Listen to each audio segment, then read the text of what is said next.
West Bengal এসএসসির একটা নতুন নোটিশ আপডেট দিয়ে চলে এসছে, যেটাতে বলা হচ্ছে যে তোমাদের অ্যাডমিট কার্ড দেওয়া হচ্ছে। ঠিক আছে, অ্যাডমিট কার্ড কীভাবে ডাউনলোড করবে, প্রথমে ওয়েবসাইটে যাবে, ওয়েবসাইটে যাওয়ার পর তোমরা নিউ ওয়েবসাইটে গিয়ে লগ ইন করবে। ঠিক আছে, প্রথমে ক্যান্ডিডেট আইডি, মোবাইল নাম্বার এবং পাসওয়ার্ড দিয়ে তোমরা লগ ইনটা করবে।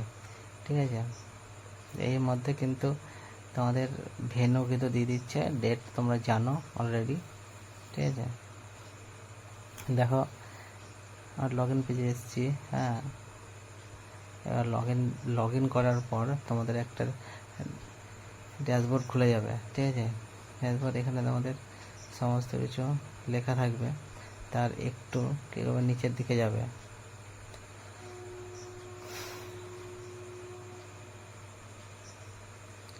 স্ক্রল করলে দেখবে নিচের দিকে তোমাদের সাবমিট করার ফর্মটা দেখতে পাবে এবং তার নিচেই অ্যাডমিট কার্ডটা দেখতে পাবে। ঠিক আছে, হ্যাঁ, এই দেখো নিচের দিকে দেখো, এখানে রিসিপ্ট আছে, সরি, এখানে রিসিপ্ট আছে, অ্যাপ্লিকেশন ফর্ম আছে, আর এখানে দেখো নিচে অ্যাডমিট কার্ড আছে। অ্যাডমিট কার্ড যেটা ডাউনলোড অপশানে ক্লিক করলে ডাউনলোড হয়ে যাবে। ঠিক আছে, এই লিঙ্কটা তোমাদের ডেসক্রিপশন বক্সে দিয়ে দিচ্ছি, তোমরা এখান থেকে ডাইরেক্ট খুলে নেবে। ঠিক আছে।